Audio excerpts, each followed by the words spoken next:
Before we jump into today's episode, I am so excited to be able to tell you that my debut book, Optimal You, Supercharge Your Energy, Strengthen Your Immunity, is now published. Optimal You is a groundbreaking guide uncovering the 8 pillars of health for supercharged energy and strengthened immunity to optimize your health and extend your health span. Delve into evidence-based strategies to optimize nutrition, balance your lifestyle, reduce toxin exposure, and address root causes of health imbalances.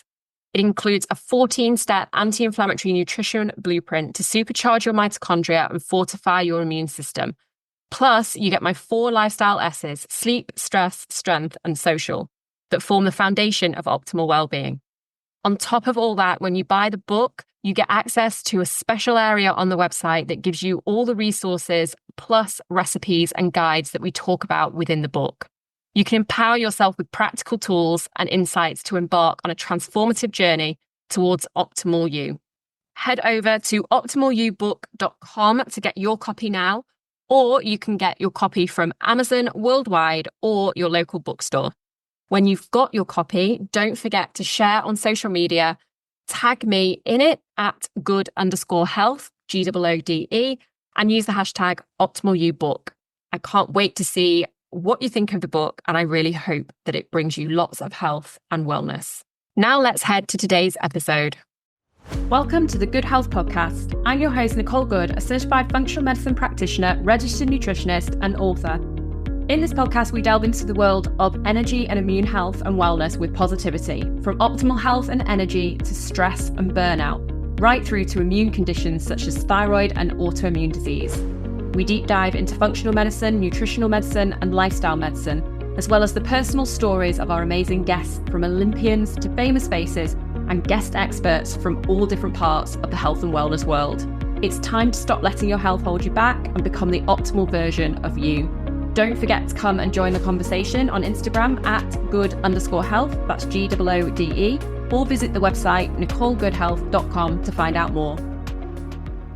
You've had all the blood tests, your thyroid is within range, your iron levels are fine, your GP says everything looks normal, and yet you still feel tired. Not just end of a long day tired, but deeply systemically tired.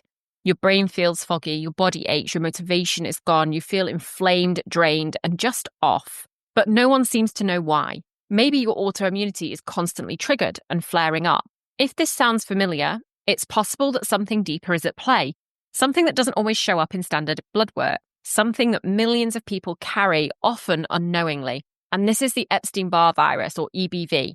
EBV is one of the most common viruses in the world. It's part of the herpes virus family. And for most people, it's something that they picked up in childhood or adolescence. You might know it as glandular fever or mono. But what many people don't realise is that EBV never fully actually leaves the body. It stays dormant, often for life. The issue isn't just the initial infection. It's what happens when EBV reactivates, usually during times of chronic stress, burnout, hormonal change, or immune suppression. And when it does, it can trigger a whole host of symptoms that mimic other conditions. Symptoms like fatigue, brain fog, anxiety, joint pain, thyroid dysfunction, to name a few. In today's episode, I want to unpack what Epstein-Barr virus really is, why it's so often missed or misunderstood, and how it could be playing a role in that persistent fatigue or immune challenges that you're facing, particularly in those of you dealing with thyroid or autoimmune issues, but also in those of you experiencing burnout and chronic fatigue. If you've ever felt like you've tried everything and still don't feel like yourself, this episode may just be the missing piece. We're going to look at what a functional medicine approach to EBV reactivation looks like, from testing and nutrition to immune modulation, pacing, and restoring energy at the root. So let's dive straight in. Let's start at the beginning. What exactly is Epstein-Barr virus, or EBV? EBV is a member of the herpes virus family. It's technically known as human herpes virus 4, or HHV4. Like other herpes viruses, it has a particular talent, and that is that it can stay in the body for life. Most people first encounter EBV in childhood or adolescence. In fact, you might have had it already and not even known. Perhaps it was just a vague viral illness or a sore throat that passed in a few days. But in some cases, especially when first contracted in the teen years or early adulthood, EBV can cause a condition that's sometimes known as infectious mononucleosis, or more commonly, glandular fever. If you've had it, you'll probably remember severe fatigue, swollen glands, sore throats, fevers, sometimes an enlarged spleen or liver. It can knock people out for weeks or even months, and it's often associated with a long, slow recovery. Now, here's where it gets interesting. After the initial infection resolves, EBV doesn't leave the body. Instead, it enters a dormant phase, so it hides out in your nerve cells, lymph nodes, and immune tissues, especially B cells, which are a type of white blood cell. This dormant state is known as latent EBV, and by adulthood, around 90 to 95% of people carry the virus latently. For most people, it stays in the background. It's kept in check by a healthy immune system. But under certain conditions, like chronic stress, burnout, sleep deprivation, inflammation, hormonal shifts, or a weakened immune system, EBV can reactivate. And that's when the trouble begins. The challenge is that reactivation symptoms are non-specific. They don't always look like a classic virus. They often look like thyroid issues or burnout or autoimmune disease, and that's why it's so often missed. Now that you know what Epstein-Barr virus is, let's talk about the two different states it can exist in a little bit more. So the latent EBV and reactivated EBV. Let's start with latent. So after the initial infection, whether it was a full-blown case of glandular fever or something mild that you barely noticed, EBV goes into this latent or dormant state, hiding out within your body, particularly in those B cells of the immune system. And in this phase, the virus is mostly inactive. It's not replicating, it's not spreading, it's not causing symptoms. In fact, unless something triggers it, you may live with it your entire life, have that latent EBV and never know it's actually there. And this is the case for the vast majority of people. Remember, 90 to 95% of adults are carrying EBV as the latent virus.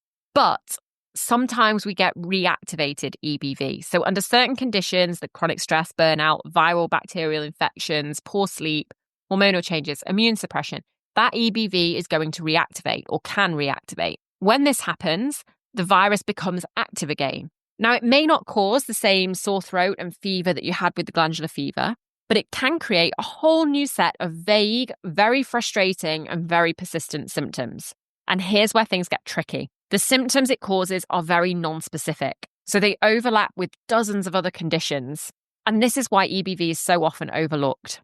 Common symptoms of reactivated EBV include things like profound fatigue, so not just tired, but feeling really depleted. That kind of fatigue that doesn't really improve with rest. But burnout causes this, so does stress. Brain fog as well, so trouble concentrating, slow thinking, memory lapses, again, can be put down to age, hormonal problems, stress, lack of sleep, busy lifestyles, so many places that we can see brain fog coming from. Some people may get swollen lymph glands, so often in the neck, and especially during a flare-up. Not everybody will experience that, but some people can. You may have low mood or anxiety, and that's due to its impact on inflammation and the neurotransmitters. But again, we can put anxiety down to a lot of things. We can put low mood down to a lot of things. You may have muscle or joint aches. Sometimes this can resemble things like fibromyalgia or chronic fatigue, or just feeling a bit achy and stiff as we age. You can also have low resilience to stress or illness. So you may find that you get sick more easily or take a long time to recover from minor illnesses. But again, we put that down to a lot of things, being busy, being stressed. Some people describe it as feeling like they've got flu all the time without ever actually getting fully sick. Others feel like their body just isn't keeping up anymore, physically, mentally, or emotionally with their pace of life. And you may get all of these symptoms, or you may just get one or two of them. But if any of that sounds familiar, you're not alone and you're not making it up. Now let's talk about why Epstein-Barr virus matters and why it's more than just an old infection from your teenage years. We now have a growing body of research that has linked chronic or reactivated EBV to autoimmune conditions, so things like Hashimoto's thyroiditis, multiple sclerosis, lupus, rheumatoid arthritis, ME, and chronic fatigue syndrome. It's also been linked to certain cancers. And this is where EBV shifts from just being a passenger in the body to a potential driver of immune dysfunction. And again, cancers and autoimmune diseases are all to do with immune dysfunction. So let's look at the science behind this. One of the key mechanisms that is thought to be at play here is something called molecular mimicry. Here's how it works. When the immune system is fighting EBV, it creates antibodies to attack the virus. But parts of the virus, so its proteins in particular, look very similar to your own tissue proteins. So in its attempt to fight the infection, the immune system can get confused and start to mistakenly attack your own cells because these protein strands are similar. In the case of Hashimoto's thyroiditis, for example, certain viral proteins may resemble parts of the thyroid gland. That confusion leads to the production of the thyroid antibodies, particularly anti-TPO and anti-TG, and over time, the thyroid will become inflamed and less effective at producing hormones. So molecular mimicry is a really important mechanism to do with EBV, but also a really important mechanism behind autoimmune disease.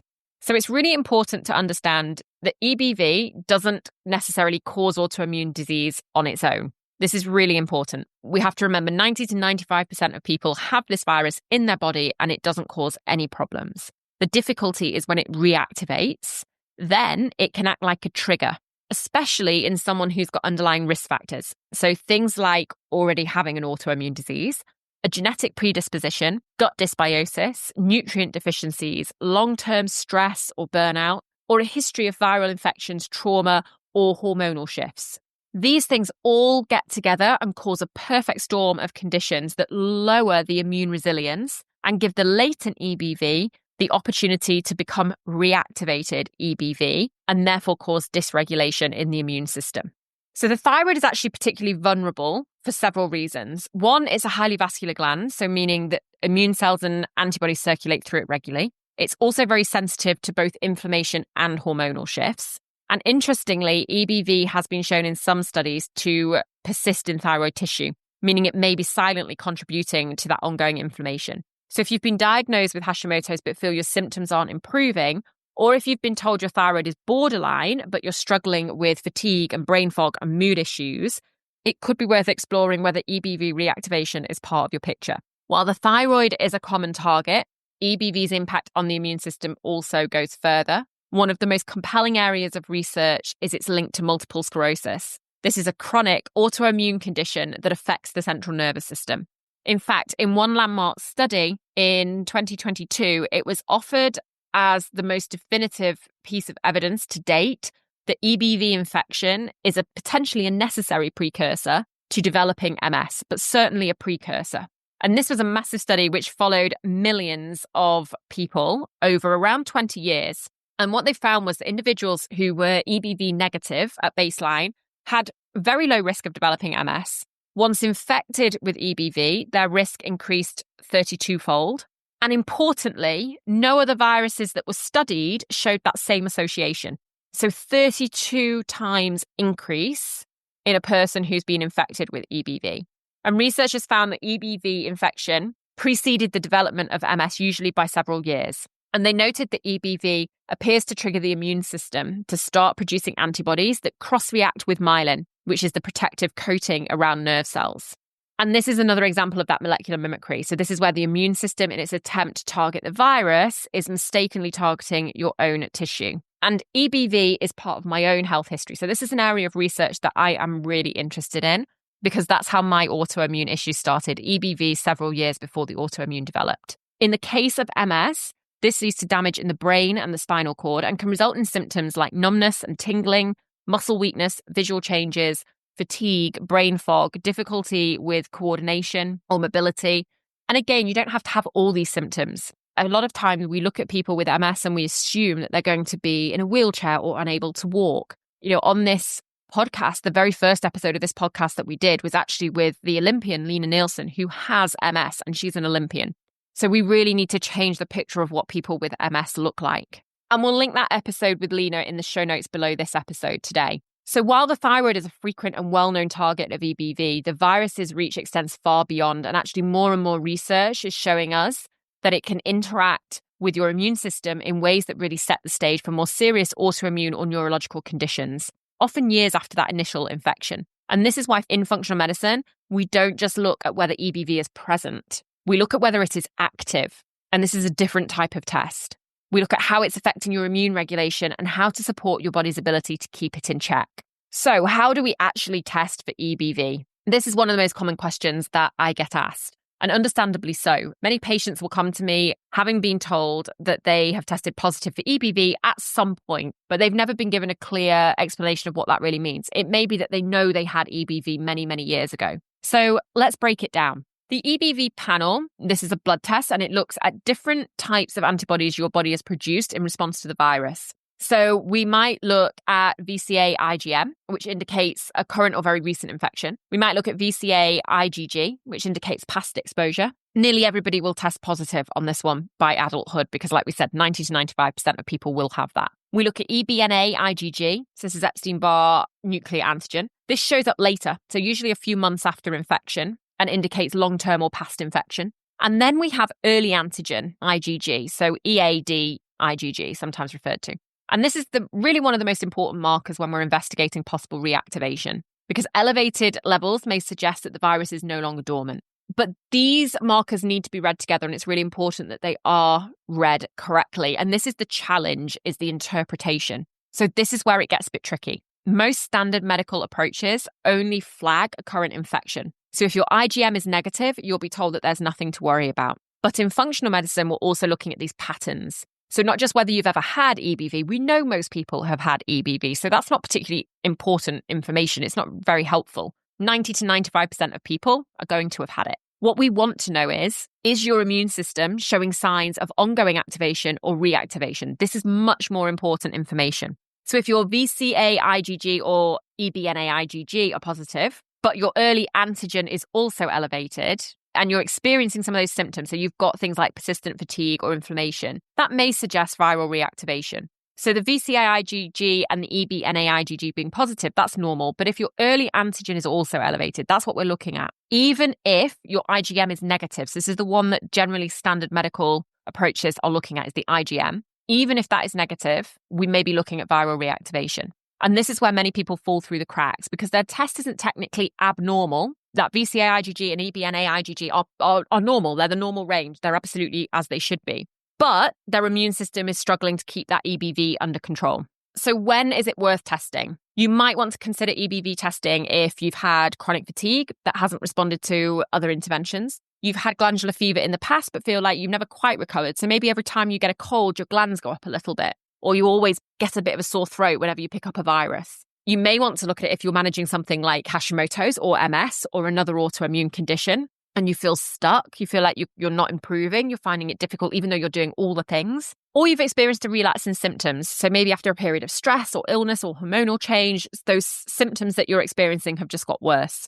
Or if you've been told that actually your thyroid, your iron, your cortisol levels, everything is fine, but actually you still feel awful. That's another reason why we may want to look at this. And in clinic, I often combine EBV testing maybe with a broader functional panel. So we might look at nutrient status, adrenal function, inflammation. We may look at gut health to get a really clear picture of what is going on and why the immune system is under pressure. And remember, the goal here isn't to panic over EBV. 90 to 95% of people have it. It's to understand your body's relationship with it and how to gently bring the system back to balance, and to find out whether this is one of the root causes for you of the symptoms you're experiencing. So now that we've covered what EBV is and how to test for it, let's explore one of the most important and empowering questions. What causes EBV to reactivate in the first place? So the short answer to this is when your immune system becomes overwhelmed or under-resourced, EBV sees an opportunity. It's not just about catching a virus, it's about that internal environment that allows it to wake up and to start causing trouble again. So it's opportunistic. Let's take some of the most common triggers that I see in clinic. So first, chronic stress. So that HPA axis dysfunction or adrenal fatigue. When you're under sustained stress, whether it's physical, emotional, or even from overtraining, your cortisol rhythm becomes dysregulated. And cortisol plays a huge role in immune regulation. So when it's too high for too long or it eventually bottoms out, the immune system loses its balance. And that's when latent viruses like EBV can reactivate. And I often see this in women who are running on adrenaline, coping with burnout, or have just gone through something emotionally intense. So something like a divorce or grief or launching a business or just simply years of pushing through. I say women because we see more autoimmune in women than we do in men, but that's not to say that this doesn't happen in men. And burnout, of course, happens in men equally, especially those when they're in high-powered jobs or they're going through things like divorces and grief and things like that as well.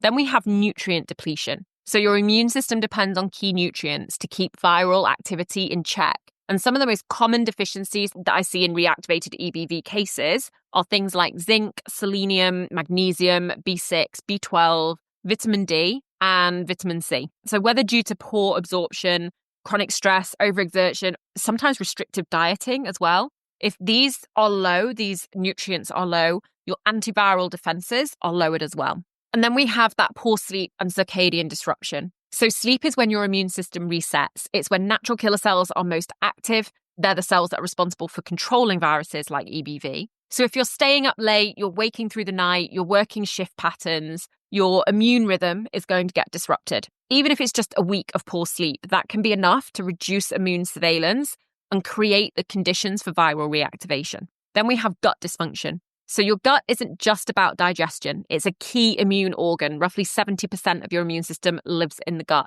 So when you have something like dysbiosis, that imbalance of bacteria in the microbiome, or you have intestinal permeability, that leaky gut, or just chronic low-grade inflammation, your immune system becomes overactive in some areas and under-responsive in others. And this weakens your defense against the latent viruses. And that contributes to chronic immune activation. And that's that perfect storm for EBV to thrive. Then we have things like toxin exposures and co-infections. In more complex cases, EBV may be reactivated alongside other environmental or infectious stressors. The most common one I see is mold exposure. So I see a lot of mold exposure in clinic, even in people who have no idea that they have been exposed to mold. Another one is Lyme disease as well. Really common for reactivated EBV when we've got Lyme disease or other co-infections going on. Heavy metals as well, or chronic chemical exposures. So these add an additional layer of immune burden. And if your detoxification pathways, so your liver or your mitochondria, are under pressure and are not supported properly, then the body just simply can't cope. So the takeaway here is EBV doesn't reactivate randomly. It responds to the terrain, your internal environment. It responds to your body. And that's what functional medicine is all about. It's about changing the terrain so that your immune system is resilient again. And immune resilience is something that I am really passionate about and talk very heavily about in my book, Optimal You. And we'll put a link to the book in the show notes below this episode. So what do we actually do when we suspect that Epstein-Barr virus is playing a role? So the good news is you don't have to go to war with the virus. In functional medicine, it's not about trying to kill off the virus, kill off EBV with antivirals. We may use some antivirals, but that's not the most important part. What we really want to focus on is modulating that immune system, nourishing your terrain, supporting the body's natural ability to keep the virus in check. Because when your immune system is calm, is nourished, and is resilient, the EBV will go quiet again. So here's how we approach it. We want immune modulation, not suppression. So EBV reactivation is a sign of that immune dysregulation, not just a viral problem. So our goal is to rebalance the immune system. Rather than ramp it up or shutting it down, we want balance. We use natural compounds and nutrients to help regulate the immune response gently. This might be things like we may use the medicinal mushrooms, sort of reishi or cordyceps, which help support that immune balance and energy. We may use something like an ashwagandha, which is helping with resilience and repair and cortisol modulation.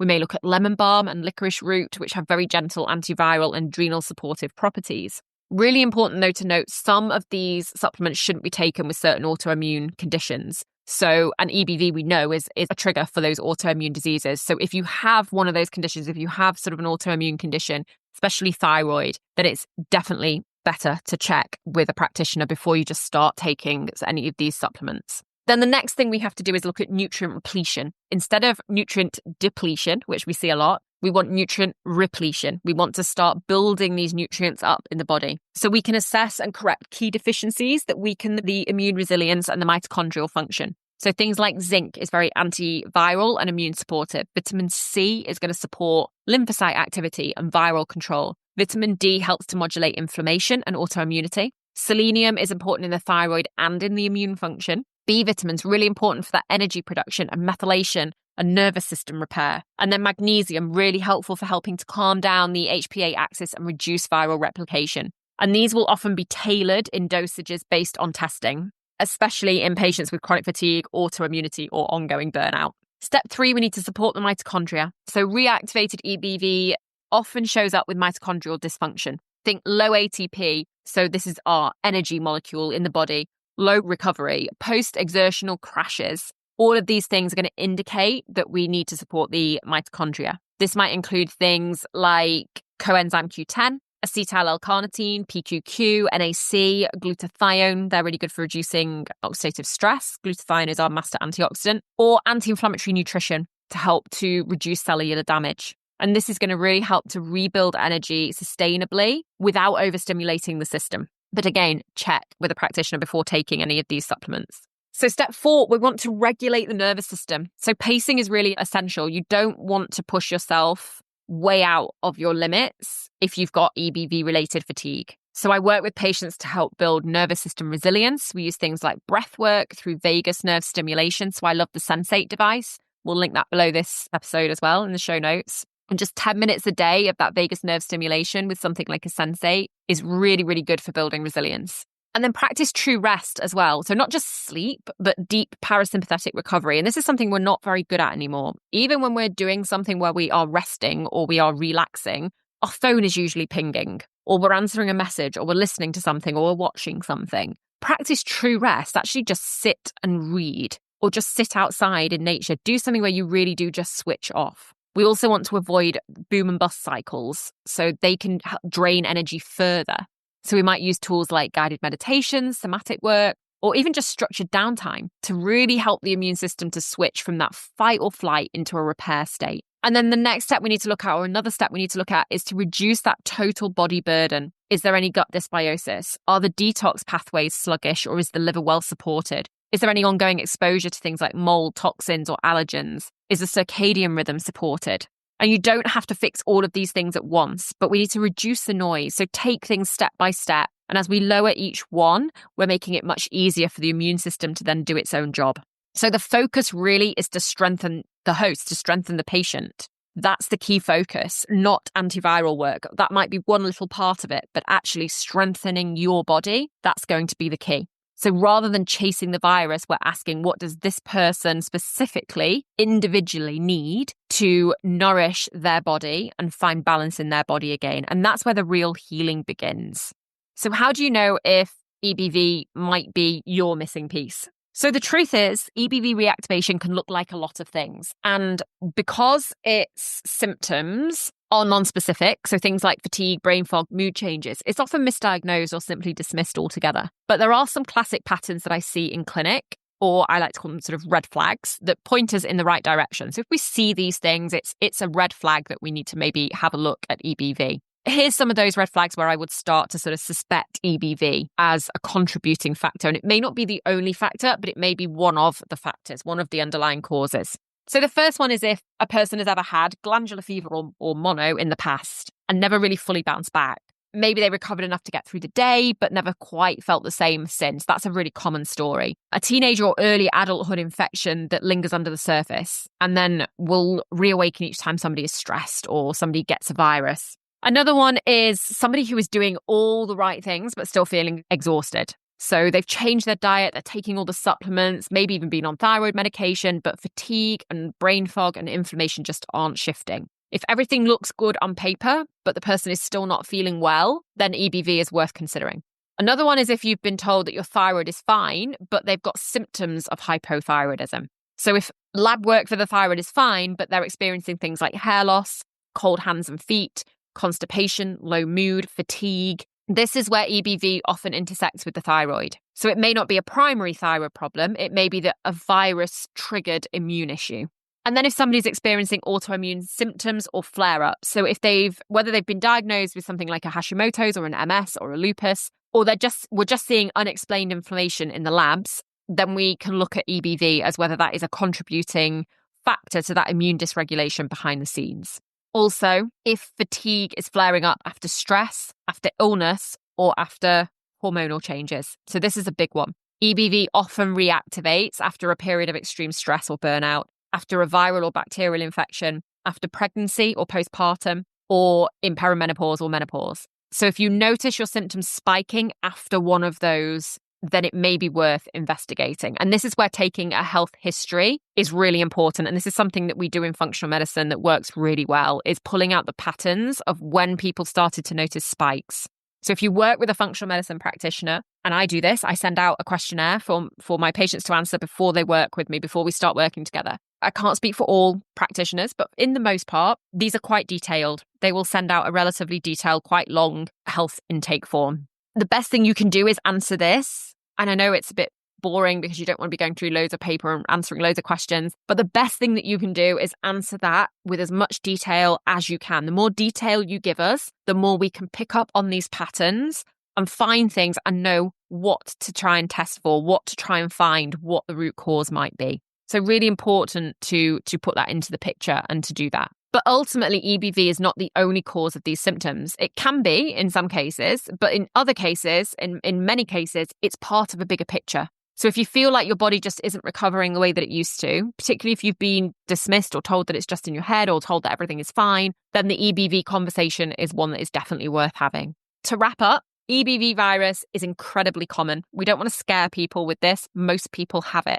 But reactivation, chronic fatigue, and immune dysfunction are not things that you want to live with. So if you're dealing with lingering symptoms, things like brain fog, exhaustion, inflammation, or low resilience, and no one's able to actually tell you why, it might be time to take a deeper look. And this is where functional medicine really shines. It gives you the tools to understand your body's patterns, to identify triggers, and to support recovery in a way that's sustainable, personalized, and rooted in science. If today's episode resonated with you, here's a few ways that you can go further. You can start with my book, Optimal You, especially the chapters on immune health, adrenal health, and the thyroid. It's really designed to help you connect the dots, to find those interconnections between the different parts of the body and to take action. There is a plan in there for you to take action on all these steps.